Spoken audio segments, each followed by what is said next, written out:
tardes. Bueno, un gusto presentarlo a Luciano Laspina, todos lo conocen. Actualmente es diputado, pero tiene una frondosa carrera, no solamente en el sector público, que por ahí es donde lo vieron este, más presentemente en los últimos tiempos, sino también como consultor y analista en el sector privado, con lo cual eh, la realidad es que hoy un poco lo que estamos esperando, supongo todos, es escuchar el análisis que hace de este plan de estabilización que está implementando Milei. En ese sentido, su experiencia creo que nos va a ser valiosa, ¿no? A todos. Así que, bueno, en la medida que vayan llegando gente, se irán incorporando. Adelante, Luciano. Bueno, perfecto. Gracias, Aldo, por la invitación. Manuel, que lo veo ahí. Bueno, Inés y Guillermo, somos lo que estamos. Bueno, voy a tratar de resumir un poco la visión general que tengo del plan Caputo y después abrimos una conversación, aprovechando que estamos en confianza entre pocos amigos. Así que eh, yo diría lo siguiente, o sea, es claro primero que hay un cambio de régimen fiscal y monetario en la Argentina que va camino a terminar con la inflación como fenómeno monetario, digamos, ¿no? Asociado a la inconsistencia entre la política fiscal y la monetaria. Cuando uno mira los números, los grandes números, pasamos de un déficit cuasi fiscal del Banco Central que el Fondo Monetario estimó en 6,4 del producto en 2023, un financiamiento al fisco de unos 5,3 puntos del producto, en comparación con una base monetaria de apenas 3,4. Cuando uno hace la cuenta, digamos, en términos de expansión monetaria, por estas dos razones, en función de la base monetaria, da una inflación subyacente de arriba de los 340%, digamos, ¿no? Entonces, es obvio que a este ritmo de emisión monetaria vamos a tener una inflación cercana a los 300 puntos, como efectivamente tuvimos, ¿no? Prácticamente, ¿no? El gobierno en 2024 hizo una corrección brutal, pasó a cero el financiamiento del fisco y el déficit cuasi fiscal del Banco Central cayó a menos de 3 puntos. Eso da una inflación implícita para este año de alrededor del 90%, cuando uno mira en función de la base monetaria, o sea, cuando hablo de inflación subyacente o de inflación implícita, estoy hablando sin ningún cambio en la demanda de dinero, simplemente el ritmo de emisión tendencial que lleva la economía por razones fiscales y cuasi fiscales. O sea que hay evidentemente un cambio de rumbo, y si uno proyecta el 2025 y uno le cree al gobierno que el equilibrio fiscal va a seguir, o sea que el financiamiento del fisco va a ser cero y que ahora además el Tesoro se va a hacer cargo de los intereses que generen los pasivos remunerados del Banco Central, o sea que el déficit cuasi fiscal pasa a ser cero y el Tesoro, por supuesto, hace los ajustes correspondientes para justamente generar los ahorros para pagar esos intereses. Bueno, la emisión monetaria tiende a cero, más que por alguna razón de aumento de la demanda de dinero y que genera aumento de reservas. Entonces uno diría, bueno, ¿eso implica que la inflación en el que viene tiende a cero? Bueno, todavía es demasiado temprano para decirlo.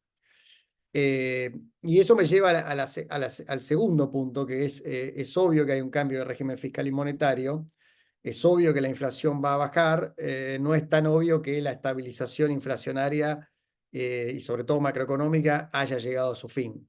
O sea, que estemos ante el final de una etapa de inestabilidad y al comienzo de una etapa de estabilidad sin sobresaltos. Y esto responde a otras razones que tienen que ver con lo fiscal, lo cambiario, y lo que yo llamaría son el pecado original del plan Caputo. ¿Con esto qué quiero decir? Quiero decir que en la medida que se consoliden, obviamente, este cambio de régimen fiscal y monetario, la inflación va a bajar. para que eso ocurra definitivamente, uno tiene que tener una serie de otras condiciones que hoy todavía no están presentes, que es básicamente resolver la cuestión de los precios relativos, resolver la salida del cepo cambiario eh, y la estabilización de la deuda del tipo de cambio.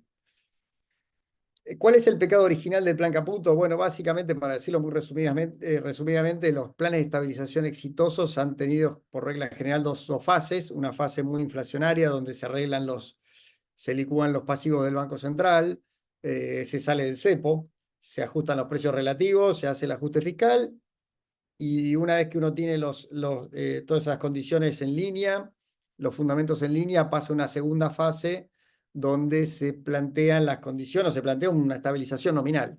Para ponerlo en términos históricos, el 89-90 previo a la convertibilidad, y el 91 en la fase 2 con el plan de estabilización que generó la convertibilidad.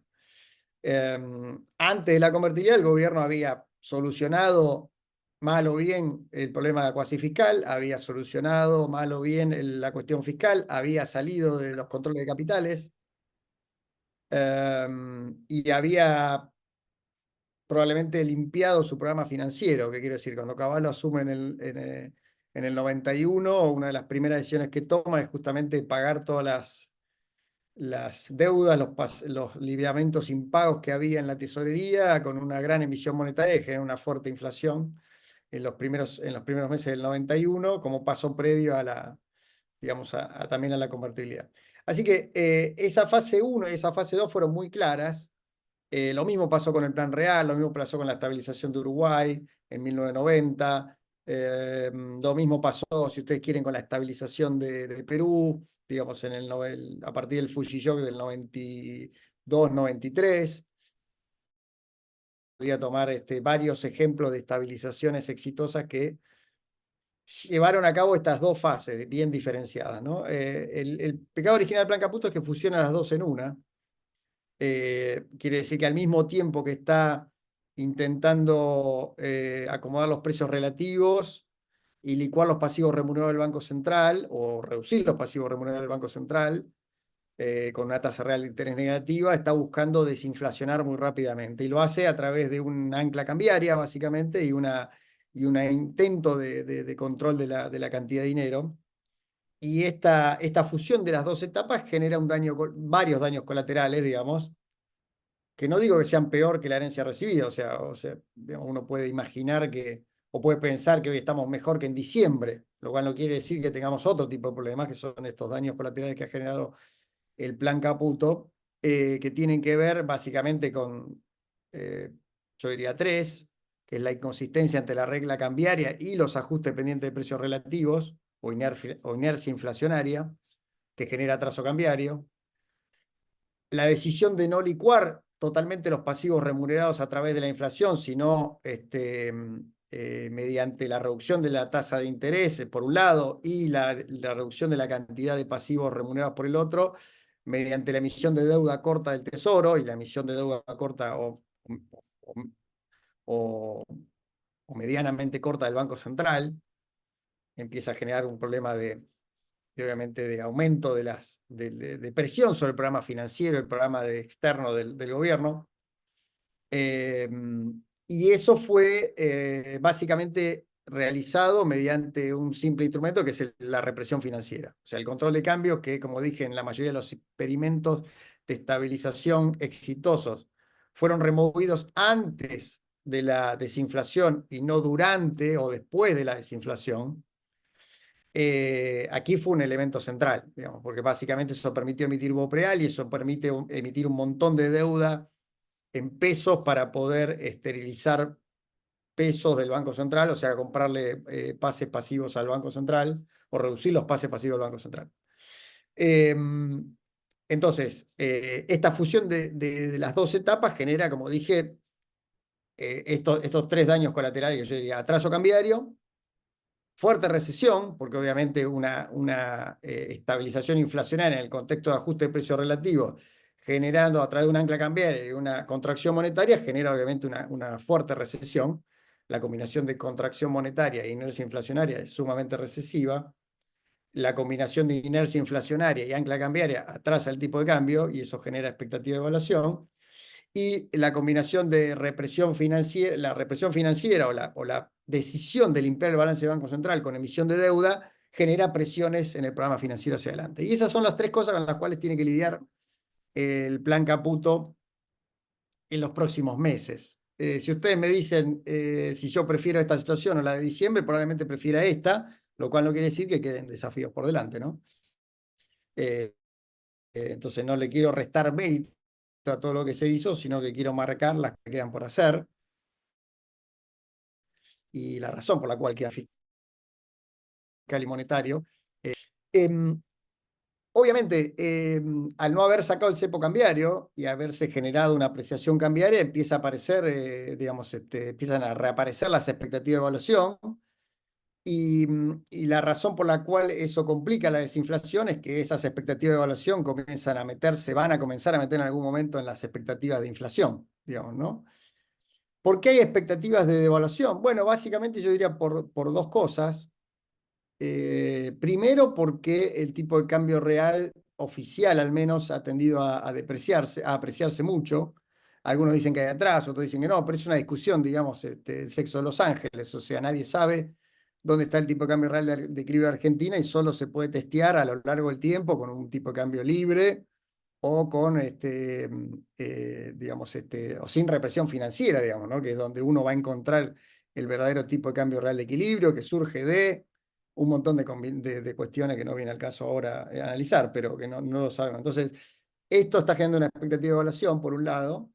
Y lo segundo es que hay producto de la de represión financiera, hay un fuerte desarbitraje entre la deuda local en pesos y la deuda externa en dólares, digamos, ¿no? O sea, básicamente un BOPREAL, que es un bono en dólares del Banco Central, recontra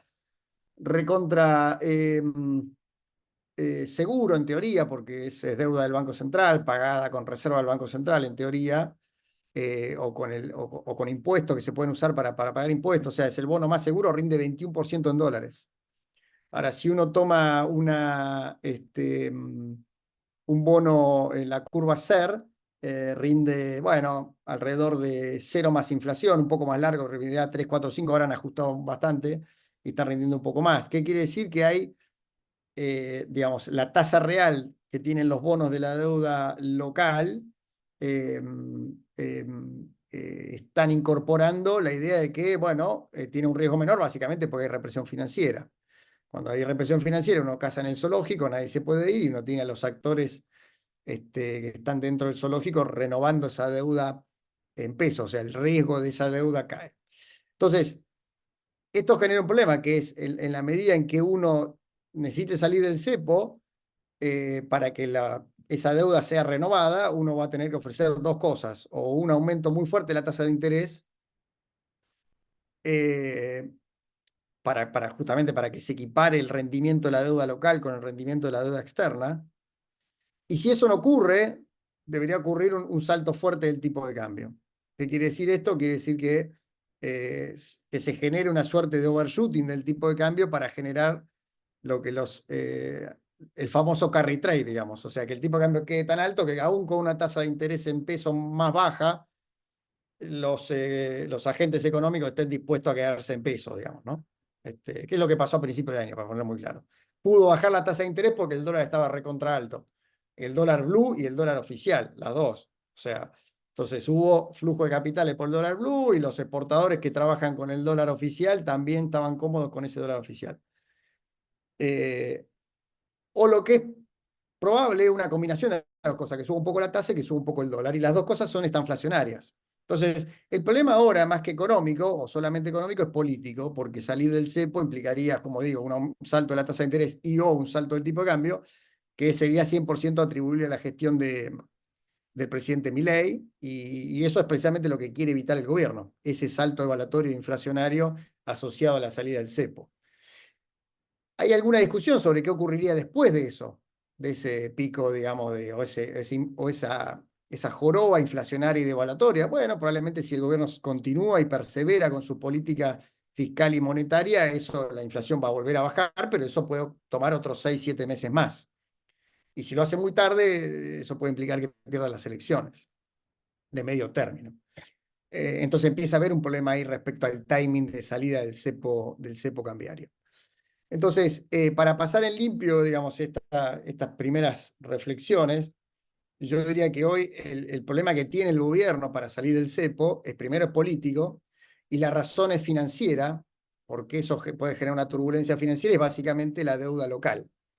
La deuda local, como dije, que cotiza muy, muy cara, porque el gobierno casa en el zoológico. En el caso de salir del cepo, eso debería corregirse, y eso impone, como dije, un salto de la tasa de interés o un salto del tipo de cambio o una combinación de las dos cosas, lo cual políticamente sería duro para el gobierno. Entonces, en la medida que el riesgo país no baje de los 1.500 puntos, ese arbitraje entre la deuda local y la deuda externa conduce necesariamente o a un salto brusco de la tasa de interés y a un salto brusco de la tasa de inflación, de la tasa del tipo de cambio y por tanto de la devaluación, que generaría un nuevo round inflacionario, digamos, ¿no? Este es el problema. El plan original era que a esta altura sí íbamos a tener 800 puntos de riesgo, con la confianza consolidada, y que eso haría que justamente las expectativas de evaluación y las expectativas de un salto de la tasa de interés y del tipo de cambio fueran mucho más bajas, y uno pudiera salir parsimoniosamente del cepo cambiario sin problema. Bueno, eso no ocurrió, y no ocurrió precisamente porque se generó esta inconsistencia, hija del pecado original del plan Caputo, que ya expliqué al principio. De modo tal que el gobierno está atrapado en un dilema, que es básicamente que necesita que el riesgo baje de los 1.500 puntos para salir del cepo, y el mercado está esperando que salga del cepo para seguir convalidando una compresión de los spreads o una suba de los bonos. Porque quiere ver cómo se las arregla el gobierno para salir del cepo sin una turbulencia y sin abandonar todo el programa de estabilización, y cómo hace para financiar la deuda local en pesos sin tener una crisis de deuda que lleve a un reperfilamiento, por ejemplo, A o B, a una emisión monetaria para el pago de la deuda, que es lo que hizo. Reperfilamiento lo hizo Macri, la emisión monetaria para pagar la deuda la hizo Alberto Fernández. Ninguna de las dos fueron buenas. Digamos, el reperfilamiento llevó a una crisis al cepo, la emisión de deuda para recomprar los bonos del Tesoro de Alberto Fernández generó una aceleración inflacionaria que terminó con 300 puntos de inflación, que fue esos 5 puntos del PBI o más que emitió en el año 2023 para comprar bonos y financiar al fisco, básicamente, ¿no? Entonces, esto es lo que quiere ver el mercado, y Caputo necesita que el mercado le crea antes de salir del cepo. Y en ese dilema está el gobierno. Mi visión, lo dije hace 2 meses en un reportaje que me hicieron en La Nación, a principio de abril, cuando el riesgo era 1.100 y la brecha era prácticamente cero. Yo dije, cada día que pase va a ser peor. Hay que salir del cepo cuanto antes porque después va a ser peor. No digo que sea fácil salir del cepo, digo que a medida que pase el tiempo juega en contra. Ese es el punto que hice y creo no me equivoqué hasta ahí, por lo menos. Hasta hoy, porque cada día que pasa es peor. ¿Por qué? Porque el mercado se pone más nervioso, porque la expectativa de salida inminente del cepo hace que las reservas empiecen a caer, porque si el cepo va a salir, el importador se apura a comprar, el exportador posterga la liquidación, como le pasaba al gobierno anterior, y eso hace que la caída de reservas se acelere en lugar de moderarse. El kirchnerismo usaba herramientas muy heterodoxas para evitar esa aceleración cuando aumentaba la brecha, que eran básicamente la CIRA, que generaba una gran corrupción, el dólar exportador, que permitía darle un beneficio extra a los exportadores, que de alguna forma les reducía la brecha cambiaria, les devaluaba a los exportadores, y el swap de monedas con China, que generaba liquidez en el Banco Central. Así todo entregó con 11.000 millones de dólares de reservas negativas. Imagínense si no hubiese tenido todos esos instrumentos. Entonces, yo creo que hacia adelante el escenario en términos de dinámica de reservas se va a complicar aún más. Esto no significa que sea un Armagedón. Lo que quiero decir es que el gobierno tiene que apurarse para salir de manera creíble y consistente con un plan para salir del cepo, que hasta ahora no lo ha tenido. Y eso obviamente requiere varias cosas, requiere o aumentar el superávit primario y o tener un buen acuerdo con el Fondo Monetario para poder salir del cepo con una credibilidad que le permita que las tensiones respecto al programa financiero bajen, y si eso baja, el riesgo de la deuda local va a bajar, y si baja el riesgo de la deuda local, el salto inicial devaluatorio va a ser menor y el aumento de la tasa de interés local va a tener que ser menor. Eh, para eso todavía falta, porque el gobierno está en conversaciones con el Fondo Monetario, pero el Fondo Monetario también es condición necesaria, pero no suficiente para evitar un cimbronazo, porque digamos, sabemos que el Fondo Monetario mucha plata no va a poner, y aunque la ponga, serán 5.000, 10.000 millones de dólares, puede despejar una parte, pero no toda la tensión de los vencimientos. Así que esa es la situación hoy en la Argentina. Estamos atrapados en esa circularidad, digamos, entre el gobierno esperando al mercado y el mercado esperando al gobierno, eh, de la cual, como dije, se puede salir de arriba de ese dilema con un gran acuerdo con el Fondo Monetario, con un nuevo ajuste fiscal que genere credibilidad, o con algún maná del cielo que genere crecimiento y, digamos, y genere un boom de confianza, un nuevo boom de confianza en los mercados. Si por un momento descartamos los factores exógenos, de suerte o mala suerte, pues no sabemos que puede ser también de mala suerte, puede haber una buena noticia o una mala noticia exógena, y ponemos el foco en la política económica, que es la que debería solucionar este dilema, nos quedan solo dos herramientas, que es profundizar el superávit fiscal o el ajuste del gasto, básicamente, porque de impuestos no se puede hacer nada. O dos es un gran acuerdo con el Fondo Monetario Internacional que nos saque de este dilema. Si eso no ocurre, el gobierno, a mi juicio, la dinámica de reservas se va a ir acelerando la caída durante el segundo semestre, el gobierno va a entrar otra vez en reservas negativas, ya estamos hoy otra vez con reservas negativas, y eso probablemente se vaya acelerando. No veo al gobierno ni poniendo el dólar soja, ni aumentando el swap con China, ni poniendo la CIRA de vuelta, creo yo. No se lo recomendaría, con lo cual el gobierno en algún momento va a tener que tomar la decisión y salir del cepo. Cuando salga del cepo, a medida que pasa el tiempo va a ser peor, porque va a tener más reservas negativas, más atraso cambiario, más expectativa de evaluación y más salto inicial, el golpe va a ser mayor. Eso no significa que sea el acabose, ni la hecatombe, digamos, ni el final del gobierno. Significa que va a haber un golpe, digamos, sociopolítico en esa instancia, y el gobierno va a tener que empezar a construir una estabilización en serio, eh, con las herramientas ortodoxas y clásicas de una estabilización, y abandonar esta fase hiperheterodoxa que yo diría que aplicó el gobierno, dejando al lado la cuestión, digamos, fiscal. El gobierno decidió hacer un gran ajuste fiscal, una gran ortodoxia fiscal y una gran heterodoxia monetaria, y la combinación es este híbrido de cosas que tenemos, que estamos muy contentos por lo fiscal, pero estamos muy preocupados con lo cambiario y con 50% de brecha y por la recesión. ¿Qué digo con esto? Cierro, básicamente, que significa pasar a salir del cepo y empezar a construir digamos, una moneda nacional con reglas, digamos, y condiciones que son las que el resto del mundo ha construido a lo largo del tiempo. Por empezar, tiene que haber una vocación de recuperar la moneda nacional. Los países generalmente en esa segunda fase que yo mencioné al principio, después de las correcciones macro, lanzaron las etapas de estabilización básicamente con reformas institucionales.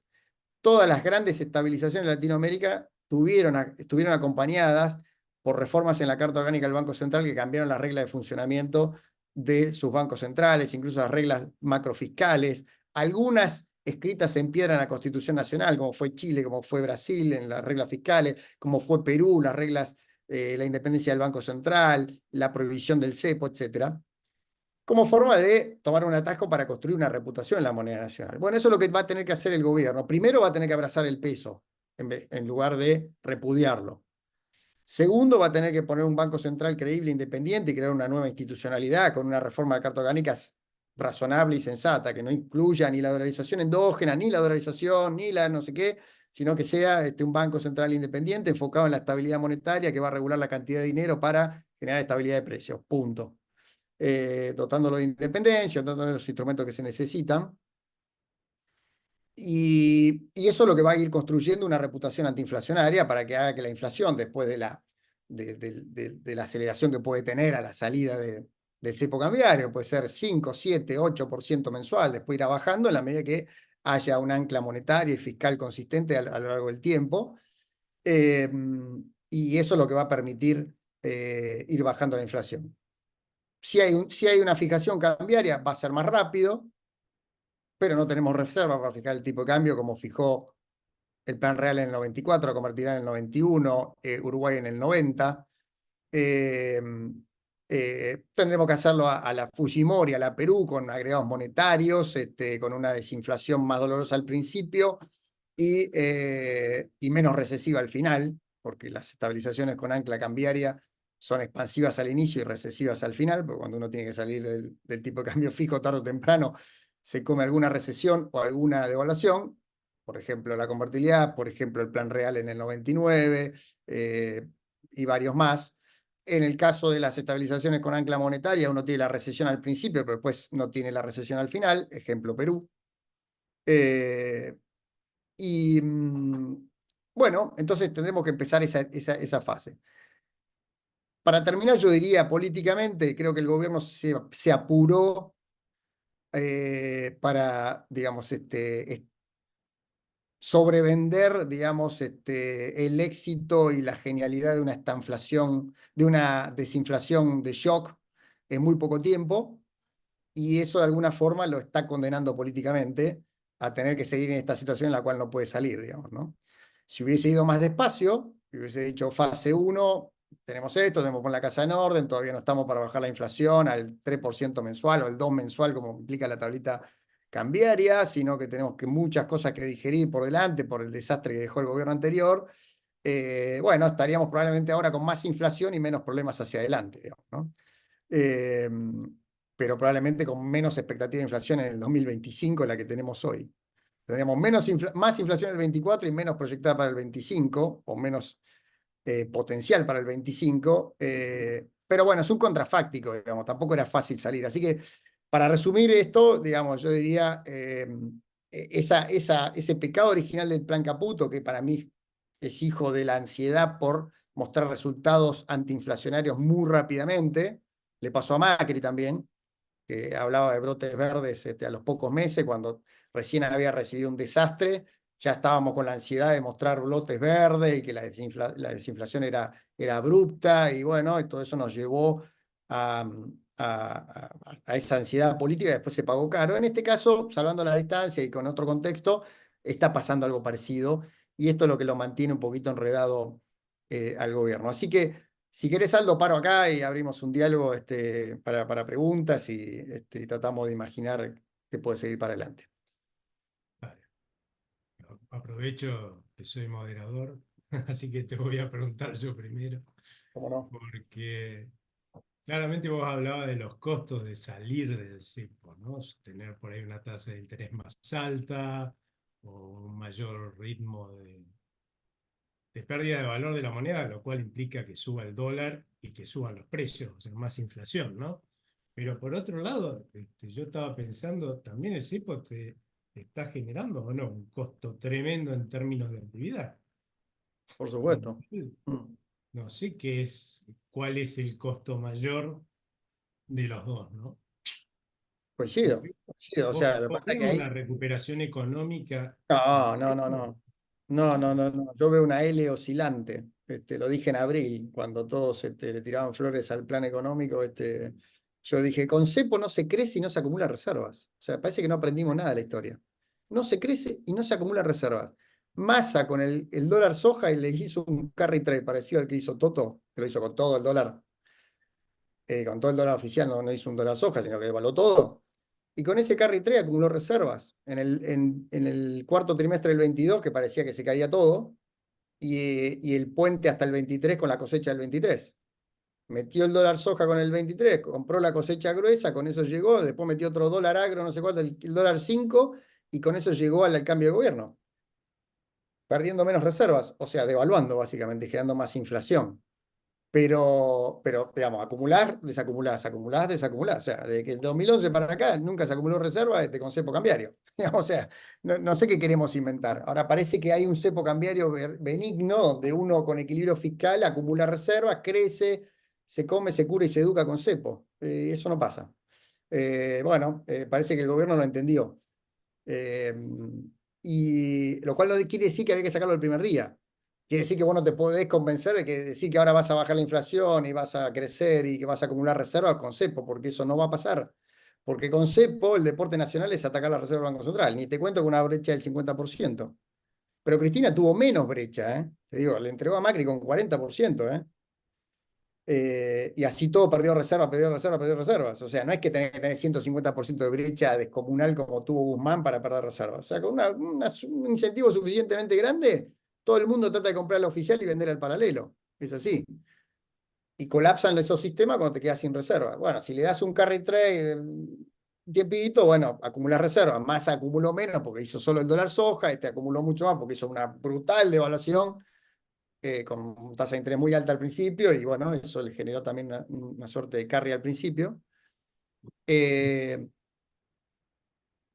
pero básicamente es eso. Y obviamente no se crece porque hay distorsiones, porque no se remonetiza la economía, porque hay tasa real negativa. Si la tasa real es negativa, los depósitos tienden a caer, no aumentar. La monetización de la economía, el crédito tiende a caer, no aumentar. Después puede haber algún reflujo ahora de cartera, se pasó del pase hipotecario, crecieron las hipotecas, que es marginal, y creemos que esa es la recuperación del crédito, y eso no es la recuperación del crédito, es un reacomodamiento del portafolio dentro de un sistema chiquitito así como el que tenemos, que va a seguir siendo así en la medida que tengas cepo cambiario y no tengas una moneda confiable, que sea el peso. Tampoco van a venir dólares, porque van a venir algo de la caja de seguridad, pero nadie va a traer un dólar de Miami si no después no se lo puede llevar.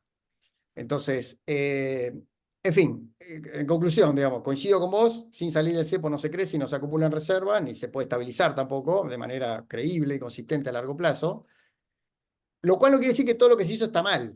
Quiere decir que se hicieron un montón de cosas que tuvieron, digamos, cambiaron el tipo de problemas, digamos, de uno muy inflacionario a otro tipo de problema que tiene que ver con más cambiario financiero, de problema financiero. Bueno, hay que resolverlo. Eh, Macri tuvo una crisis, y es cierto, tenía las LEVAX, tenía un cuasifical alto, no voy a decir que no, este gobierno no lo tiene. La primera corrida fue contra las LEVAX, la segunda corrida fue contra los bonos cortos, que creo yo es lo que teme más Toto de salir del cepo. Tiene más miedo a la corrida de los bonos que a la corrida del tipo de cambio. Me parece que lo del tipo de cambio es casi una excusa, digamos. O sea, cuando vos tenés el año que viene que renovar 25, el equivalente a 25.000 millones de dólares de deuda local o más, depende cómo hagan la cuenta, en manos del sector privado, si pucha, y si no tengo cepo, ¿qué pasa? ¿A qué tasa lo renuevo y cómo lo renuevo? Una parte importante está en manos de banco, pero después te quedan un montón que no están en manos de banco. Y compañía de seguro, o sea, regulado. Entonces, bueno, ahí hay un desafío. Eh, entonces, el gobierno, digamos, no se anima a salir del cepo porque le gustaría salir del cepo con todas las variables bajo control. eh, y lamentablemente no se ha dado ese escenario. Porque que tenga todas las variables bajo control significa que el riesgo esté en 700, 600 puntos. Cuando Macri salió del cepo, esto es muy interesante, cuando vos mirás la dinámica de riesgo país y brecha cambiaria, fueron cayendo a lo largo de todo el año a medida que ganaba, se acercaba un Scioli irracional con Miguel Bain y venía Macri con la ortodoxia. Entonces, a medida que todo eso fue consolidando la baja del riesgo y la baja de la brecha, entonces cuando Macri salió tuvo 40, 50% de evaluación, no me acuerdo cuánto fue, y después se estabilizó y bueno, después vino los holders y todo el tipo de cambio se empezó a apreciar respecto al equilibrio. Ahora tenés 1.500 puntos de riesgo y tenés mucha más deuda de la que tenía Macri corta en el mercado local, digamos, ¿no? O sea, el problema no es tanto la deuda externa, sino la deuda corta en el mercado local. Y eso es lo que está generando las dudas en el mercado, digamos, ¿no? Entonces, por eso al gobierno le cuesta salir del cepo, es entendible, ahora por eso está en una trampa. Con el cepo va a perder reservas, no va a crecer, se le puede Y va a complicar lo aumentar el fiscal riesgo país. y le puede seguir subiendo el riesgo país si no aparece alguna Acá buena lo va a noticia matar. que, bueno, es así. Entonces, Colorario, el gobierno se tiene que animar a salir del cepo. ¿Es bueno eso? ¿Es grato? ¿Es lindo? No, no es agradable, como cuando te tenés que operar de un callo, te duele el dedo, bueno, ¿qué va a hacer? Pero lo tenés que hacer. Y bueno, esto también es así, la vida es así, hay que salir del cepo, hay que hacerse adulto y acostumbrarse a, digamos, a vivir como un país normal. Si no, vamos a hacer esto que fuimos estos años, digamos, ¿no? Podría hablar de los errores de Macri, pero no viene al caso, digamos, ¿no? Que nos llevaron otra vez al cepo, ¿no? Que son por todos conocidos, que fue la falta de ajuste fiscal. Pero digo, para cerrar con esto, déjame decirte esto, Aldo. El ancla fiscal es una condición necesaria, pero no suficiente.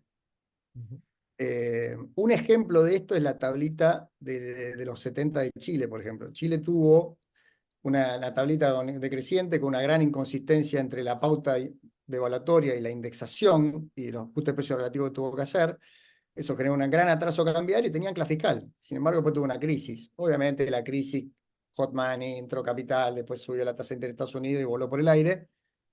Pero quiero decir, también hay condiciones cambiarias. Las dos razones por las cuales colapsan los programas de estabilización, básicamente en la literatura, son dos. Una es la falta de ajuste fiscal, el Plan Austral, por ejemplo, y la otra, la inconsistencia entre la política cambiaria y la política y la indexación, digamos, el atraso cambiario, si vos querés, o lo que sea, digamos, ¿no? Que también ha ocurrido en varias oportunidades, que es la inconsistencia de ancla nominal. Si vos pones una ancla nominal del 2% mensual y la inflación es sistemáticamente 5, en algún momento tenés que soltar el ancla y cuando eso pasa, se pierde credibilidad antes o después y se abandonan los programas de estabilización. Eh, Está el famoso, hay miles de papers de Calvo, de Guidotti, de Beck, digamos, de los problemas de credibility en los planes de estabilización. Y este programa de estabilización tiene algo de eso, digamos. Tiene un gran ancla fiscal, pero tiene un problema de credibilidad respecto al ancla nominal que está usando, que es una combinación de cantidad de dinero, tipo de cambio y represión financiera. Entonces, ya es como que nacés con un, digamos, el programa nace de alguna forma con un déficit de credibilidad porque estás estabilizando el tipo de cambio con cepo, digamos, que es como, digamos, agarrar la pelota con la mano y ponerla en el arco. O sea, eso no vale como un gol. Eso vale como un gol anulado, digamos, ¿no? Entonces, y ese es un problema de credibilidad que está teniendo el gobierno, y los problemas de credibilidad son la base de todos los programas de estabilización, digamos, ¿no? O sea, la credibilidad se construye con ancla fiscal, por supuesto, pero también con la consistencia de las políticas. Eh, entonces, y hay muchísima literatura, ¿viste? Yo a veces es como que digamos, te digo, pucha, el otro día puse un tuit, digamos, en vez de reescribir la teoría económica, habría que releerla, digamos, ¿no? Porque, digamos, hay tanta sabiduría acumulada en la literatura económica de los últimos 100 años, pero sobre todo en los últimos 40 años, sobre todo en estabilización, porque los que vivimos la década, digamos, el 70, el 80, recién en los 90, fines de los 80, empezaron a aparecer todos los papers que sistematizaron todas las enseñanzas de los programas de estabilización de los 80, los errores de los 70, pilas de literatura, de credibility, digamos, Exchange Rate Based Stabilization versus Money Based Stabilization Program, bueno, inconsistencia temporal de los programas de estabilización, Calvo, Beck, Guidotti, qué sé yo, Revelo, puedo nombrar 75 tipos que han, el propio Sargent, que ha escrito, ¿no? En otros contextos de grandes inflaciones, ¿no? Pero el vínculo entre política fiscal y política monetaria, digamos, o sea, hay muchísima literatura, bueno, quiere decir que sea fácil, pero digamos, hay un montón de lecciones, digamos, ¿no? Y entre esas lecciones están las que yo dije al principio, que era, digamos, primero poner la casa en orden y después llevar adelante el plan de estabilización nominal. Y te diría, es mucho más difícil generar las sí. condiciones reales que el plan de estabilización nominal, que es la frutilla del postre. Ahora, si te apurás y querés hacer todo junto, puedes terminar mal, que creo que es lo que le pasó al gobierno.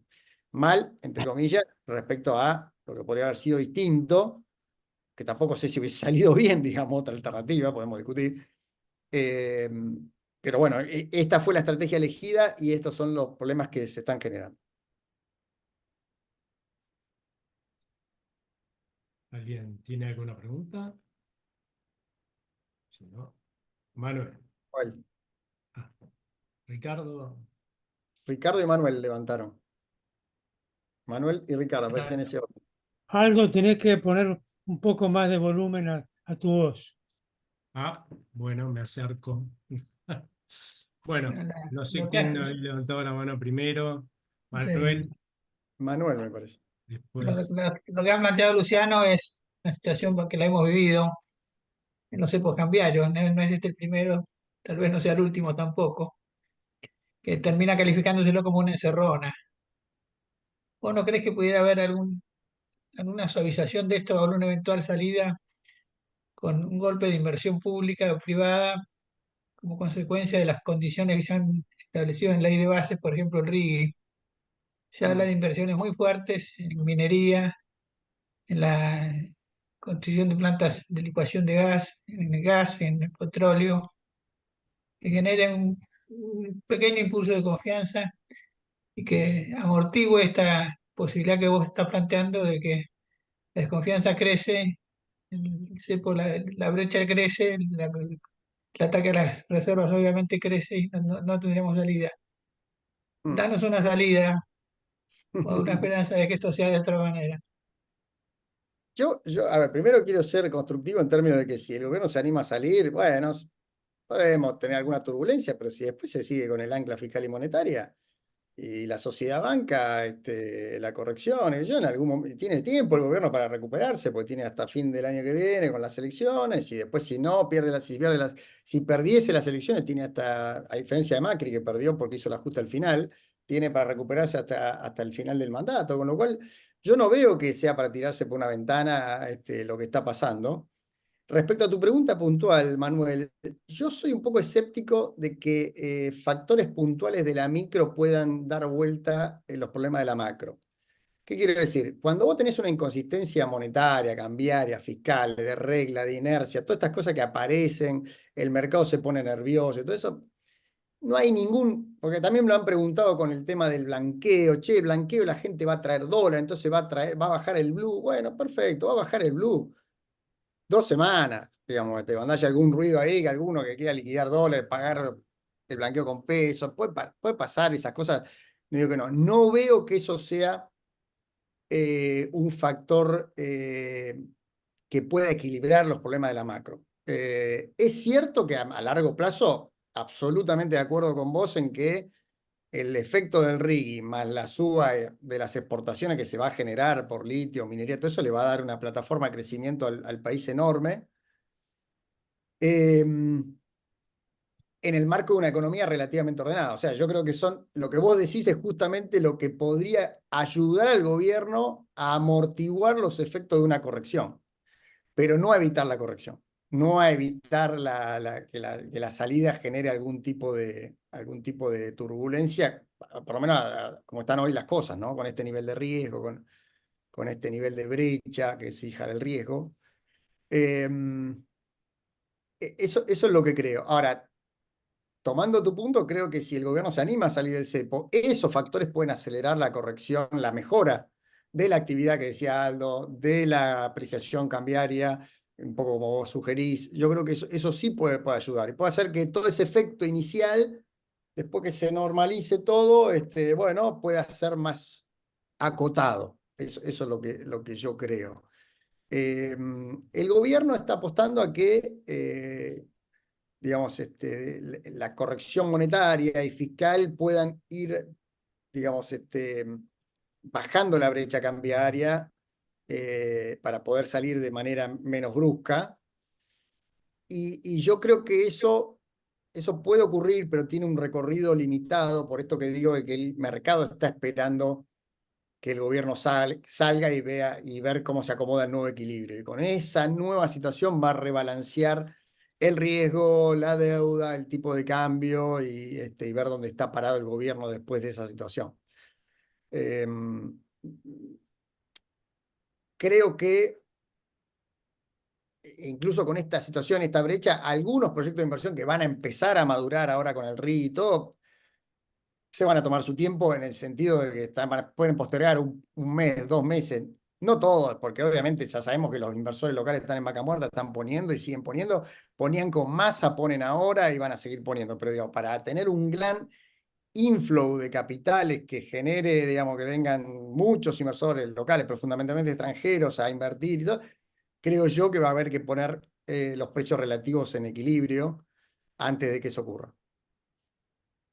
Sí, porque el RIGI impacto va a tener, pero va a tener en el tiempo. O sea, eso no te sirve para una recuperación en el corto. El blanqueo sí, Pero ahora, ¿quién va a blanquear con cepo? Tenés que estar más o menos loco o parecido para blanquear con cepo, ¿no? Sobre todo si tenés que tener la plata acá.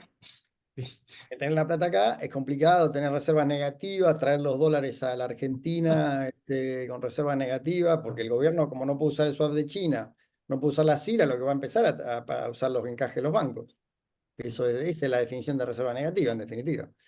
Te empezás a usar los dólares de los bancos. Entonces, sí, puede haber, la verdad que no lo sé. Muy poquito. Puede haber, digamos, sería un golazo si tácticamente se aprovecha eso y se sale el cepo ahí, fantástico. O sea, yo creo que si eso pasa, por alguna razón técnica el mercado se pone, digamos, se achica la brecha por alguna razón técnica, no macro, sino de esto, y el gobierno aprovecha, sería ideal para que al principio al menos la turbulencia sea menor. O sea, todo lo que pueda favorecer la salida del cepo, bienvenido sea. Ahora, si el gobierno utiliza eso para seguir canchereando de que bajó la brecha, como decía al principio, mirá, bajé la brecha de la inflación, hice todo, ahora chau, se terminó, vamos más rápido que la convertibilidad, todas las cosas que se dijeron, ¿no? Y bla, bla, bla, bueno, y sigue con esto, digamos, se seguirá, digamos, seguirá cavando hacia adelante, en lugar de, digamos, para salir hay que dejar de cavar, bueno, tendría que dejar de cavar, que sería empezar a salir. Así que si lo de Manuel sirve para salir el cepo, bienvenido sea. Y a lo mejor eh, amortigua un poco, digamos, ¿no? Quizás la salida sea menos traumática de la que yo imagino, en cuyo caso es mejor, no solo mejor para el gobierno, sino más a favor de lo que pretendemos salir de esto. Los que pretendemos salir de esto no decimos que va a ser fácil, decimos que va a ser más difícil si no salimos ahora que después. Por supuesto, si después gana Trump y viene con 25.000 millones de reservas líquidas en el Banco Central, usarla como quieras, perfecto, fue una genialidad. Yo creo que eso no va a pasar. Creo que lo de Trump puede ser muy diferido. Creo que la plata fresca del fondo no va a ser abundante. Es una apuesta, digamos, ¿no? Y que probablemente antes de dar la plata pidan un montón de acciones previas. Digamos, que sea, bueno, empezar a devaluar, flexibilidad la política cambiaria, sacar el blend, sacar un montón de cosas que hagan que haya que hacer el ajuste antes de la plata, no después de la plata. O sea, no, Coincidimos en que es sí, mejor salir siempre antes que después. La experiencia histórica también lo indicó así. Si algo sucede que implica un flujo de divisas que no esperamos o que es mayor de lo que esperamos o lo que sea, va a ser mejor tener flotación cambiaria y no tener que depender de las expectativas que crea el manejo del tipo de cambio. Es un exacto. factor de desconfianza natural. No estamos de Sí. acuerdo en eso. Nosotros con Aldo hemos estado de acuerdo en salir del cepo lo antes posible, y lo decimos no ahora, sino hace tiempo ya. Bueno, eso lo Sí, sabe Luciano, lo sé, lo sé, porque fuimos a verlo lo cuando sé. estaba con su equipo. Eran nuestras discusiones.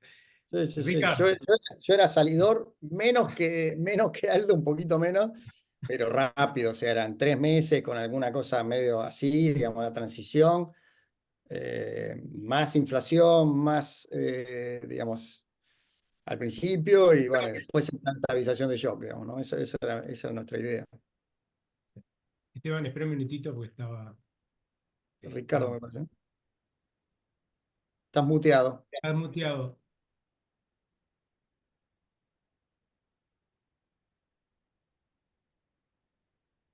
Ahí, ahora. No, no se te escucha, pero no estás muteado ahora. No estás No, Es un tema de micrófono, parece. ¿Eh? A ver. ¿Tenés algún problema en el micrófono? Bueno, Por chat, si no. sí, mandalo por chat o mientras vos lo resolvés, pregunta a Esteban. Dale. ya está. No, quiero hacer dos comentarios. Bueno, ante nada, ante todo, digamos, agradecerte, Luciano, siempre es un gran gusto escucharte.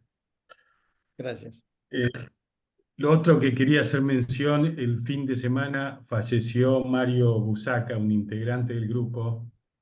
La verdad que es un tema que nos pesa mucho y bueno, lamentamos y no quería dejar pasar este momento para hacer la mención.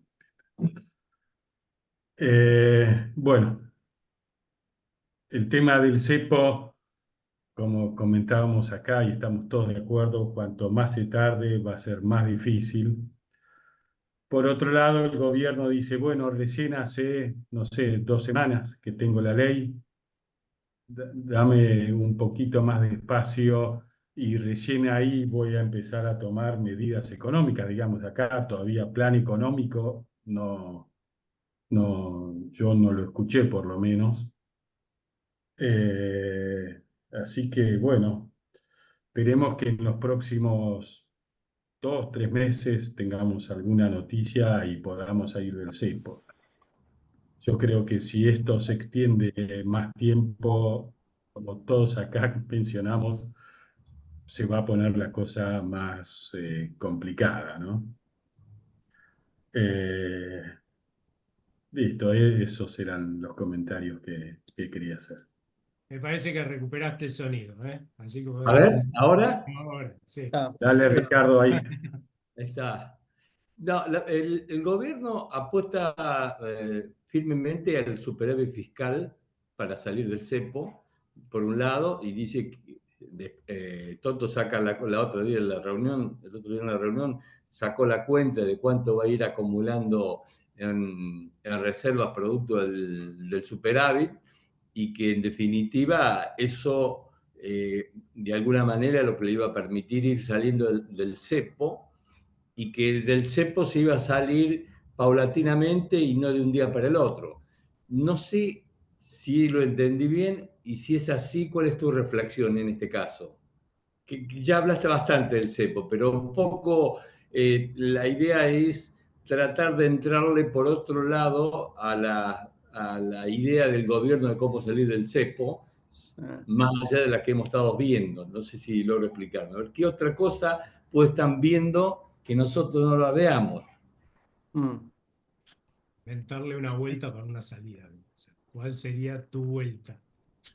Sí, no, lo que dice el gobierno es que, bueno, básicamente apuesta a que haya un aumento de la demanda de dinero eh, y en paralelo con una suerte de congelamiento de la oferta monetaria que está por verse porque ha habido muchos movimientos con los pasivos remunerados, mucho ejercicio de puts, caída de pasivos remunerados, con lo cual hay que ver cómo queda la... Sí, cuando uno toma la base monetaria amplia, no crece o crece menos, pero cuando uno mira la base monetaria y la liquidez de los bancos, está aumentando. Entonces, es medio raro lo que está pasando, está muy desorganizado todo eso. No está claro cuál es el target de agregado monetario que mira el gobierno. Un día festeja que la base monetaria está planchada y el otro día crece 50% o 25% por mes y dice que es un éxito porque se está remonetizando la economía. Entonces, bueno, pero entonces antes cuando estaba estabilizada lo hacías vos y ahora no se entiende muy bien cómo el gobierno ya de por sí los agregados monetarios son una entelequia, ¿viste? Que nadie entiende bien por eso no sirven mucho como ancla, menos en Argentina. Pero además de eso, el gobierno no deja muy claro. Entonces yo me imagino que el gobierno que dice, bueno, yo voy a congelar la cantidad de pesos, whatever that means, o sea, otra vez haciendo un ejercicio de abstracción de a qué llama estabilizar la cantidad de pesos, porque por un lado es cierto que los pases remunerados a la larga generan inflación, pero a corto plazo no es lo mismo tener digamos, esterilizado un peso que tenerlo en el mercado, o sea, no es necesariamente, no es lo mismo. Y entonces no está claro eso cómo se está acomodando. Pero más allá de eso, y que eso va a subir la tasa de interés, me imagino, porque esta idea de que vos congelás la cantidad de dinero y la tasa de interés baja en lugar de subir, también es raro, bajo circunstancias extraordinarias baja, eh, pero no se puede congelar la cantidad de dinero, bajar la tasa de interés, que baje el tipo de cambio, digamos, porque empieza a ser todo muy, muy inconsistente, digamos. Entonces lo que digo es, yo me imagino que el gobierno está pensando en eso, está pensando que la suba de la tasa de interés va a ir comprimiendo la brecha y que la brecha va a converger al paralelo. ¿Cuál es el riesgo de esa estrategia? Es que, bueno, si efectivamente la tasa de interés empieza a aumentar mucho y el tipo de cambio se sigue apreciando, o la cantidad de dinero se mantiene constante y sube la tasa de interés, eso puede ser muy recesivo. y la pregunta ahí es más de fondo, que no hay una buena respuesta para esto, Richard, porque el tema es así. ¿Cuál es la oferta de dinero? O sea, ¿cuáles son la cantidad de activos que presionan al tipo de cambio, digamos, ¿no? O sea, esta es una discusión, digamos, que tiene que ver con esta discusión de qué es, digamos, qué tenés que considerar dinero, digamos. Para Sargent, por ejemplo, la deuda del Banco Central es lo mismo que la deuda del Tesoro, en la medida que vos no tengas más superávit primario, digamos, ¿no? Entonces, si vos tenés un problema de deuda local, por cualquier razón, a los fines prácticos, eso es emisión monetaria diferida, digamos, ¿no? También puede ser un reperfilamiento, eventualmente. Pero el mercado no lo sabe, digamos, ¿no? Con Massa fue emisión, con Macri fue reperfilamiento, no sabemos qué puede ser con Milei. Entonces, cuando vos tomás, hay un montón de deuda que pasó del Banco Central, el pasivo remunerado, que era dinero, y ahora pasó al Tesoro, que es un bono, pero es un bono con un, digamos, Tesoro que está medio quebrado, digamos, que hizo un gran ajuste fiscal, pero que, digamos, viene de de ser un mal deudor. Hay una gran pregunta ahí sobre qué es lo que determina el nivel de tipo de cambio. Por eso yo digo, y yo utilizo una fórmula reducida, esto es muy técnica la pregunta, perdón, la respuesta, pero una fórmula reducida para el equilibrio del mercado monetario, que es la fórmula de paridad de intereses, digamos, ¿no? O sea, eso es básicamente la paridad de intereses cuando vos tenés flotación cambiaria, es básicamente lo que el carry trade, digamos, lo que equilibra los tipos de cambio con las tasas de interés entre países, digamos, ¿no? Entonces, yo lo tuiteé el otro día, ¿no? Básicamente la tasa de interés local, digamos, cuando vos tenés la economía abierta en un modelo Malden-Fleming, que me lo enseñó, me lo enseñó, ya lo conocía de antes, pero mi profesor Javier Ortiz Batalla, la tasa de interés local es igual a la tasa de interés internacional más una prima de riesgo, que es el riesgo país en general, el riesgo de la deuda en pesos, más la expectativa de evaluación, digamos, ¿no? Esa es la ecuación básica, digamos. Cuando eso está desequilibrado, vos tenés la oferta, la demanda de dinero, la demanda de dinero se acomoda para que esa tasa, ese equilibrio se cumpla. Entonces, acá hay dos problemas. Se está generando la expectativa de evaluación por la apreciación cambiaria y el riesgo de la deuda es muy alto, digamos, de la deuda local, digamos, ¿no? De la deuda local sin cepo. Entonces, todo eso tiende a generar dos cosas, o un salto de la tasa de interés o un salto del tipo de cambio, digamos, ¿no? Para que la expectativa de evaluación o la baja de la expectativa de evaluación compense el aumento del riesgo, digamos, ¿no? Tendría que verlo con un pizarrón, es mucho más fácil de explicarlo, pero entonces, eso a mi juicio es lo que está generando este problema, digamos, ¿no? En definitiva, este problema o este desarbitraje que se da y el aumento de la brecha, digamos, ¿no? En la medida que vos te aproximás a la salida del cepo, el mercado espera o que la tasa de interés suba o que el tipo de cambio salte. Como eso básicamente, porque nadie se va a quedar en pesos con toda esa masa de activos si no tiene un incentivo suficientemente grande, digamos, ¿no? Y si no está igualada la paridad de interés. Entonces, esto es lo que está pasando. Entonces, esos pesos, bueno, esos bonos, que son los que en definitiva arbitran el mercado, para que eso no se dé, tendría que bajar mucho el riesgo, como dije antes, o subir mucho o subir mucho el tipo de cambio, ¿no? O subir mucho la tasa de interés para que no salte el tipo de cambio. Y cualquiera de esas dos cosas son malas. O sea, si baja el riesgo sería buenísimo, pero si vos lo tomás exógeno, tendría que subir mucho la tasa de interés. Si sube mucho la tasa de interés, para que no se evalúe, implica que el gobierno va a tener un problema fiscal, digamos, ¿no? Por dos motivos. Primero, porque el rollover de la deuda es a una tasa de interés mayor, que hoy lo está haciendo prácticamente a tasa negativa. Y segundo, porque ahora le paga los pasivos remunerados. Hay 20.000 millones de dólares que los va a pagar, ahora menos, no sé cuánto quedaron, de pasivos remunerados que los va a pagar el gobierno para el Tesoro, para pagarle al Banco Central, ¿no? A partir de las letras estas de regulación monetaria. Entonces ahí tenés un riesgo ahí de un mayor desequilibrio. O sea que yo no digo que la apuesta del gobierno tenga probabilidad cero. Yo siento que el problema no es monetario, que el problema de la brecha cambiaria tiene que ver con, como dije, con el riesgo y con perspectiva de atraso cambiario, más que con un desequilibrio, más que con una expansión monetaria excesiva, digamos, ¿no? Y entonces más un problema de arbitraje, digamos, que de, sí, podría decir desequilibrio en el mercado monetario, pero bueno, es más un problema en el mercado de bonos que en el mercado de pesos. Eso es lo que creo. Y que en la larga pueden ser lo mismo, pero bueno, no importa. Eso es lo que creo. Entonces, no veo que el gobierno pueda resolver esa circularidad, digamos, ¿no? Perdón, no tengo una respuesta sencilla, Richard, para No, eso. pero te agradezco, fue una buena aproximación. Gracias. Sobre todo Sí, con la conclusión. aparte tenés que explicar lo que está pensando otro, no es fácil. No, pero en términos, a ver si lo puedo simplificar lo que estoy tratando de decir. Eh, la brecha cambiaria o la salida del cepo, digamos, el salto obligatorio asociado a la salida del cepo tiene que ver más digamos, con los problemas de financiamiento del tesoro que con el equilibrio, con la cantidad de peso que haya en la economía. O sea, eso es lo que quiero decir. Es un tema más de arbitraje de tasa, digamos. O sea, vos tenés mucha deuda del tesoro que para el mercado termina muchas veces siendo emisión monetaria de pesos a la Sargent igual a, digamos, unpleasant monetary arithmetic, básicamente habla de eso, digamos, que en definitiva cuando vos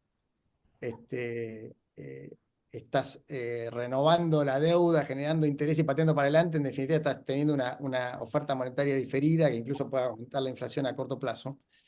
Están pensando en eso, digamos, ¿no? Y hoy lo que tenés es básicamente la represión financiera genera una demanda excesiva, si vos querés, por los activos locales en pesos, que si no estuviera, te generaría otro equilibrio monetario, otro equilibrio de tasas de interés. Y ese nuevo equilibrio de tasa de interés te lleva a un nuevo equilibrio de tipo de cambio. Eso es básicamente lo que estoy diciendo. El gobierno mira solo el tema monetario y dice, bueno, si la base monetaria es cero, en algún momento la expectativa de evaluación tiene que ser cero y en algún momento la brecha cambiaria tiene que converger a cero. Y eso no necesariamente es cierto si aumenta el riesgo. El riesgo de los activos en peso, digamos, ¿no? Porque o va a tener que subir la tasa para compensar el riesgo o va a tener que subir el tipo de cambio para compensar el riesgo y la mayor expectativa, vía una menor expectativa de evaluación. Perdón, hay un tuit que puse que me parece que es más claro de lo que yo estoy diciendo, lo podés ver, igual te mando, vos podés recibir algunos de mis escritos, pero que lo deja un poco más claro esta posición, digamos, ¿no? Pero tenés algo peor todavía. La A base ver, monetaria no es que no aumentó. Al día de hoy la base monetaria creció, o sea, es el doble de cuando ellos asumieron. El problema es que tienen una interpretación contradictoria de base monetaria, ¿sí? Porque ellos claro, lo que dicen es, si yo emito para pagar la deuda remunerada, no hay problema, porque lo que es para ellos dinero, ¿sí? Es la base monetaria amplia. Ahora, fíjate que eso es contradictorio con lo que ellos mismos dicen, ¿no? Porque todos escuchamos el viernes al ministro y al presidente del Banco Central decir que lo que estaban haciendo con este sistema de que el Tesoro tomaba en exceso pesos de sus vencimientos, se los pasaba al Banco Central de alguna forma y con eso cancelaban deuda remunerada, los pases pasivos del Banco Central, y eso sí lo creo yo, que eso es así y que hay que hacerlo. Lo que están haciendo es, en definitiva, pasar la deuda a quien efectivamente se lo gastó. Y la explicación que ellos dan es, como los gobiernos estuvieron gastando muchísimo de más, ¿sí? Y le pedían al Banco Central financiamiento, lo primero que hacía el Banco Central era emitir pesos para financiarlo. Obviamente eso implica generar impuesto inflacionario, y de esa forma financiar al gobierno con impuesto inflacionario, o sea, con inflación. Pero claro, si te piden demasiado, llega un momento que si vos emitís todo lo que te piden, te vas a una hiper, ¿no? Acelerás el proceso hiperinflacionario. Entonces, ¿qué hacía el gobierno? El Banco Central, parte de esos pesos, para que no se transformaran en inflación hoy, los tomaba con deuda remunerada, ¿sí? Y de esa forma la inflación no era tan alta. Que lo otro que justificaban es, o sea, estaban bajando la inflación presente, pero en algún momento va a haber que emitir, ¿no? En el futuro va a haber que emitir para pagar esa deuda remunerada, y eso va a generar inflación en ese momento si no es acompañado por la demanda. Esa fue la explicación que dieron. Yo coincido, hay que pasarle esa deuda al Tesoro, pero son absolutamente contradictorios, porque ahora, que es el futuro, ¿no? Porque ahora es el futuro, están emitiendo para pagar la deuda remunerada sin demanda del otro lado. ¿No me habías dicho que a futuro eso iba a generar inflación pagarlo? Por si no había demanda, ¿no? Esa es la contradicción de base. O sea, en el futuro es hoy. Están pagando con pesos que nadie demanda, ¿sí? La deuda remunerada. Olvídate. Para mí es absolutamente lógico que el peso se haya depreciado, es absolutamente lógico que el dólar esté donde está, y es absolutamente lógico que esto levante la inflación hacia adelante.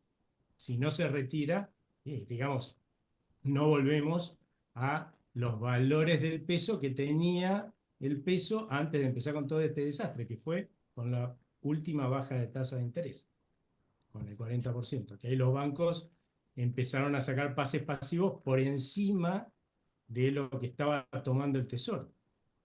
Y ahí tenemos el resultado ahora, ¿no?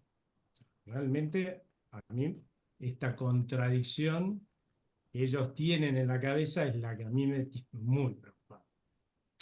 Sí, es cierto. Ellos como hablan de base monetaria amplia y claro, se esteriliza la base, o sea, los pesos que están ahí en pases remunerados, y ellos no lo consideran aumento de la demanda de dinero y no expansión de la demanda de dinero. Por eso te digo, es muy Bueno, de hecho, contradictorio. fíjate que con ese razonamiento que te están dando hoy para haber duplicado la base monetaria, que al principio hubo un aumento de demanda de pesos en los meses de marzo y abril, o sea que parte de esa no es que el doble es lo que aumentó la base monetaria, que puede llegar a generar inflación, porque hubo algún aumento de demanda de pesos. Pero la realidad es que si ese fuera el razonamiento, ¿por qué no emitieron todo lo que había que emitir de movida? Si lo que manda es la base monetaria amplia, y eso es lo que genera inflación, hubieran emitido todos los, toda la deuda remunerada. Y listo. Y no No, la no, sacamos de encima. No no, existe porque eso. sí, en definitiva, por eso lo que digo es, digamos, yo creo, a ver, si lo mirás desde el punto de vista de como yo lo analizo, ¿no? Que es este equilibrio de la tasa de interés. Lo que vos tuviste al principio es una combinación de que, digamos, al haber devaluado tanto el gobierno, eh, se dio el lujo, digamos, pasó varias cosas. Para mí el salto devaluatorio generó, y la inflación que se dio en los primeros meses generó una contracción muy fuerte de la oferta monetaria, digamos, ¿no? O sea, porque se licuó parte de la oferta monetaria. Y eso de alguna forma explicó también la caída de la brecha cambiaria, digamos, ¿no? Em, Después eso es como que, digamos, como decís vos, empezó a relajar con la baja de tasas, digamos, ¿no? La baja de tasas y la desestabilización empezaron a, digamos, un poquito aceitar el mercado monetario, con expansión monetaria. Y eso de alguna forma, obviamente, empezó a presionar sobre la brecha cambiaria también. Sí, exactamente. Lo que digo es, Aumentó desde mediados de mayo la cantidad de pesos de base monetaria, aumentó casi 60% sí, en sí, dos sí, sí. meses. Si eso lo hubiéramos visto con Cristina Fernández de Kirchner o cualquier otro gobierno, estaríamos todos a los gritos. Ujú. Esa es la, ¿no? Eso sí. Aumentó más en este semestre la cantidad de pesos que en el segundo semestre, que fue el expansivo de, de Alberto Fernández. Es cierto que con otras condiciones, ¿no? Porque no es un tema menor la parte fiscal, ¿no? Pero, Sí, sí, por a supuesto. ver, hay algunos que quiero No, ahí preguntar. se tiene que retirar acá. Muy bien. Y una pregunta en el chat. Sí, estoy leyéndola. Bueno, es de Luciano Hirsch. ¿Cómo estás tanto tiempo? Muy buena tu presentación. No tiene micrófono, así que te transmito yo su pregunta. Dijiste que el gobierno entendió que tiene que salir del cepo. ¿En qué lo ves? ¿Por qué? Te lo pregunto porque a mí me cuasi consta, acá nunca podés decir me consta, que el plan inicial del gobierno incluía salida del cepo en mayo aproximadamente. Bueno, es que yo creo que tiene que ver con esto, Hernán. Tiene que ver con que con este nivel de riesgo país no se anima a salir el cepo. Es más que nada una cuestión de que esperaba que a esta altura, y probablemente con la ley bases aprobada, el cepo estuviera, el riesgo país estuviera por debajo de los 800 puntos, y eso le permitía salir sin un sobresalto.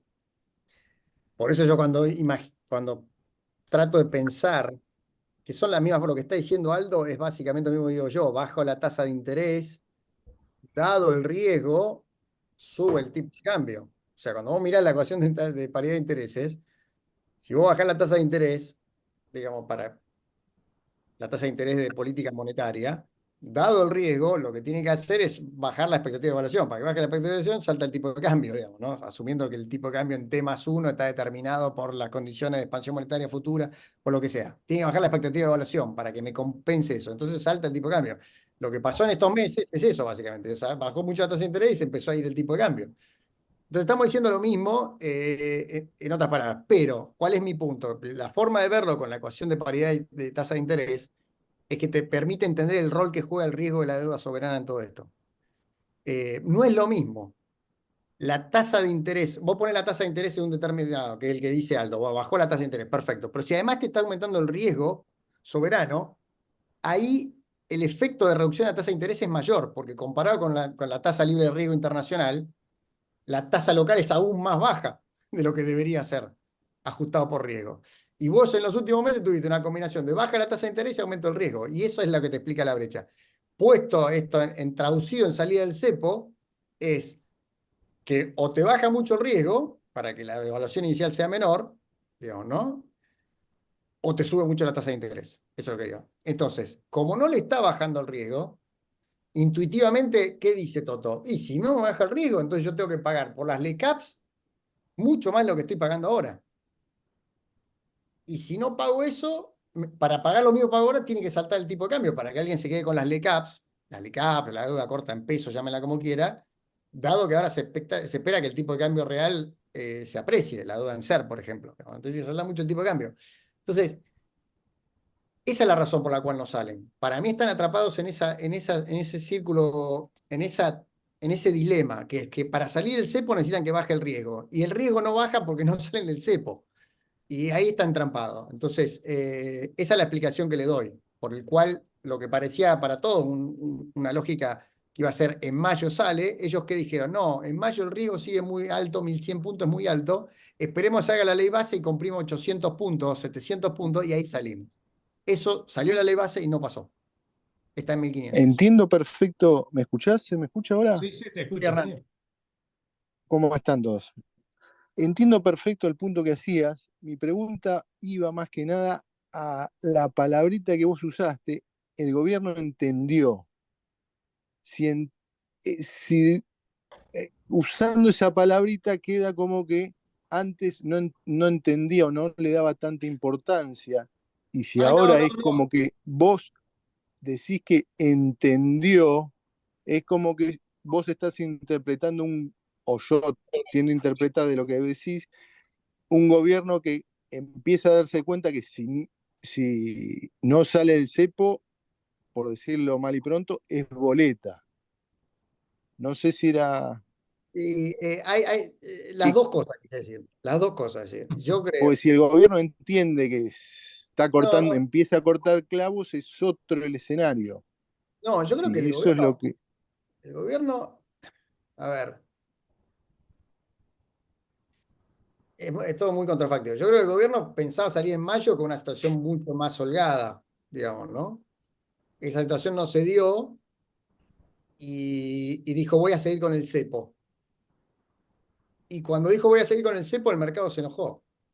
Entonces yo lo pongo al revés. Entonces, entonces no puedo seguir con el cepo tanto tiempo como yo quisiera o cuando se me canta. No, no es así. Exacto. Ese es el punto. Entonces ahora entendió, después de, a ver, son varios los estados. Vos pensás que esto es día a día. Cuando estás ahí en la silla esa, vos lo sabés bien, Hernán, eh, esto va cambiando día a día. Vos tenés una estrategia, después el mercado te responde de otra forma y vas cambiando. Yo creo que el gobierno dijo, bueno, yo en mayo, junio, voy a estar con 500, voy a hacer tanto ajuste fiscal que el riesgo va a ser 500 basis, como clavé la cantidad de dinero, la inflación va a ser 3%, porque te decían eso, acordate.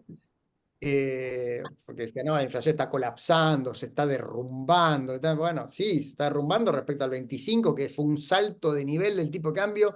Se mezcla tasa con salto de nivel, o sea, salto de nivel de precio con tasa de inflación. Obviamente el gobierno mezcló todo, obviamente, ¿no? Vos devaluando 5%, pues si achicás el delta T, puedes llegar a infinito, una hiper, porque en un minuto la inflación tendía a infinito, qué sé yo, en un segundo. Entonces, cuando devaluaste el salto discreto de 5%. Entonces, lo que te quiero decir, el gobierno construyó esa idea de un salto de nivel, bueno, empezó a bajar y después se dio cuenta que todavía no estaba en condiciones de salir del cepo. Y entonces dijo, bueno, voy a extender el cepo. Y ahí cuando salimos algunos, yo en abril dije, muchachos, no es extender el cepo como quiera porque va a ser peor. Y eso es un poco lo que está pasando. Yo creo que ahora el gobierno se empieza a dar cuenta de que no va a poder seguir durante mucho tiempo y va a tratar de ver cómo sale de esta encerrona. Eso es lo que digo. Son distintas etapas, Hernán. No, no, tampoco creo que lo que yo diga sea exactamente así. Por ahí ellos creen que efectivamente que van a quedarse con el cepo hasta el año que viene. Y la verdad es que si vos lo pensás por un minuto, si el gobierno tuviese alguna herramienta para llegar a la próxima cosecha, y por ahí, qué sé yo, le conviene quedarse en el cepo porque vive tranquilo. Ahora, yo creo que no llega hasta la próxima cosecha. Massa llegó con el dólar soja y la CIRA. Si este gobierno no tiene CIRA, no tiene dólar soja, va a perder mucha más reserva que Massa. Eso es lo que creo. Entonces, Ahora, sí. Sí, sí. Ahora, Luciano, ¿no pensás que para llegar al riesgo que vos mencionás de 700 puntos, no tiene que haber una reforma estructural, previsional, laboral, etcétera, etcétera? O si no, me parece casi imposible llegar a una baja del riesgo a los valores que mencionaste, ¿no? ¿O pensás que se puede bajar el riesgo a esos valores sin estas reformas? Mirá, el gobierno hizo un ajuste del gasto enorme. Para mí es bastante sustentable lo que ha hecho. O sea, no es una reforma que es temporaria, porque bajó, digamos, un punto del PBI o más las jubilaciones, que eso con la fórmula que se está acordando va a quedar ahí congelado. Bajó un punto del PBI, aproximadamente los subsidios, bajó un punto del PBI con otras misceláneas entre planes sociales, obra pública, salarios públicos, que también relativa, transferencia a provincia, que son cosas relativamente sustentables en términos de que depende de la voluntad política del gobierno, hay otras que no, digamos, pero hay, por ejemplo, yo creo que el gasto de capital va a subir en algún momento por una cuestión de necesidad de infraestructura, digamos, casi te diría, cuestiones de seguridad nacional, de seguridad nacional no en términos de defensa, sino de, digamos, la ruta, los claro. trenes, las vías, todo eso, digamos, no se puede seguir desinvirtiendo mucho tiempo más. Pero digo, ha hecho un ajuste de los 4 puntos que va a hacer este año, para mí 3 son sustentables. Entonces ha hecho un ajuste importante, que en una economía en crecimiento, yo te diría, sería un buen punto de partida para que el riesgo empiece a comprimir bastante. Lo que pasa es que en la medida que vos no saliste del cepo, no está claro el modelo de crecimiento, no está claro que, digamos, que puedas salir sin una nueva crisis, todo eso te pone para mí en tela de juicio la sustentabilidad. Eh, eh, pero bueno, es cierto, una reforma previsional sería mucho mejor. Ahora te digo algo, una reforma previsional, la reforma previsional la hicieron ahora porque con el cambio de la fórmula previsional que se hizo, no la que se votó en diputados, sino la que hizo el gobierno, es una reforma tremenda, porque congela las jubilaciones básicamente 2 puntos abajo de lo que estaban hace 3 años del PIB. Entonces es una reforma enorme. No digo que no haya otras reformas por hacer, pero bueno, con el tema tarifa se ha avanzado bastante, se empezó a postergar. Morales. Sí, se empezó a postergar ahora un poquito, pero también se hizo bastante. Eh, Así que sí, es una buena pregunta, no sé. Yo creo que el mercado, insisto, el mercado quiere entender para dónde va el gobierno. Y para eso necesita que salga del cepo y que muestre un régimen monetario cambiario a largo plazo, que no sea ningún experimento monetario raro inventado por el presidente. Digamos, yo una de las cosas que creo por las cuales el mercado le picó el boleto al gobierno es el tema cuando empezó a hablar de dolarización endógena. Si vos te fijás ahí, a partir del discurso de la Fundación Libertad, que empezó a hablar de no, el cepo el peso va a desaparecer y se va. Ya ahí, yo estuve en Londres, en Nueva York, hablando con inversores, justo estaba en Londres cuando dio el discurso en la Fundación Mediterránea. Después de Londres estuve en Nueva York y te puedo asegurar que los comentarios de muchos tipos que son traders ahí, o fund managers, que son economistas, es, ¿qué tiene este flaco en la cabeza? Porque, digamos, no está queriendo algo normal, digamos. ¿Vos querés dolarizar? Bueno, dolarizá. Es una historia, veamos que sí, que no, que pin, que pan, que puede salir mal, bien. Pero dolarización endógena es un experimento, ¿viste? Que te va a llevar una deflación, en el mejor de los casos. Otro me dijo, no, va a llevar una hiperinflación. Nadie sabe cómo funciona, cómo se remonetiza la economía, qué va a pasar con los salarios en pesos, con los impuestos, se van a pagar los impuestos en pesos, en dólares. Esa excentricidad teórica del presidente llevó a que muchos dijeran, bueno, ¿y dónde está el piloto? ¿Viste? Porque si no tiene claro las cosas más elementales de la teoría monetaria, del rol de una moneda, el numerario, de cómo, digamos, en qué moneda se fijan los salarios, bueno, es muy difícil saber hacia dónde va. Esta es la misma discusión, no de la dolarización, porque la dolarización es un régimen de hard peg extremo. Podemos discutir qué bueno, qué malo, si hay dólares o no para hacerlo como hacemos al principio, pero es una discusión. Pero la dolarización endógena es decir, yo tengo una moneda que es el peso y la someto a una deflación con revaluación hasta que la gente diga, no, este peso que es buenísimo, parece el Bitcoin, ahora lo voy a sustituir por el dólar y voy a dejar usar el peso, entonces después lo voy a recomprar. Entonces, en fin, para mí todo eso, esa incertidumbre respecto al rumbo general del gobierno es la que fue elevando el riesgo, digamos, ¿no?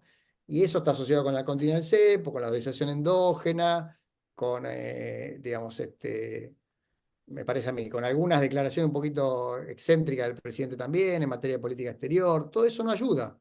No ayuda porque no, resta previsibilidad, resta seriedad. Entonces, bueno, en un momento parece que todo siga, pero después, cuando vos haces las cosas mal, la cuenta te llega. Bueno, ¿alguien tiene alguna pregunta? Porque ya nos hemos pasado un minuto del tiempo que le di a Luciano.